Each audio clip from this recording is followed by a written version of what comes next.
Maxine is ons AI-agent en ek moet sê, dit is een ding vir ons as MX-makelaars om te sien hoe ongelooflik hierdie tegnologie werk, hoe 'n Maxine wat 'n MX AI-agent is kan integreer direk met ons stelsel. MX wat nou al gebou word vir 4 jaar, die tegnologie om direk vir 'n boer op sy plaas 'n prys te kan gee in 'n oomblik. So nie net is dit vinnig nie, maar vir elke liewe boer kan hy, maak nie saak in watse omgewing hy is nie, kan hy die beste prys kry en van daar af kan hy verder op die stelsel ook gaan onderhandel. Maxine maak dit nie net makliker vir boere nie, maar vinniger en jy kan prysontdekking doen wat ja, ek dink tegnologie en graanbemarking vorentoe vir boere ongelooflik gaan maak.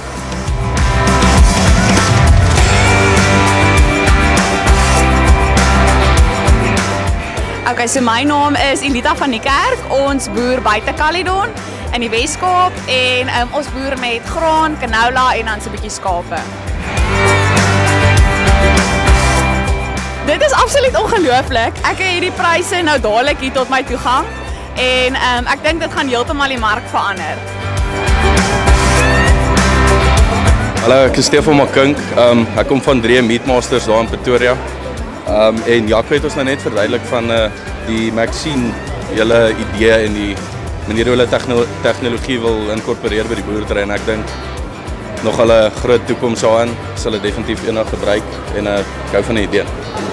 Nee, ek stem definitief saam. Daar sover wat ek gesien het, is dit alles baie nice en werk vinnig, effektief en selfs hierso waar ons nou nie veel sy net nie, het dit nogal redelik vinnig geantwoord.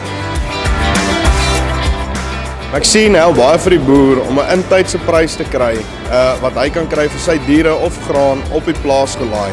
En dit maak vir hom definitief sin om ons te gebruik om die beste prys te kan kry vir sy graan. So doen jouself 'n guns, stuur 'n WhatsApp en kyk wat jou prys op jou plaas is.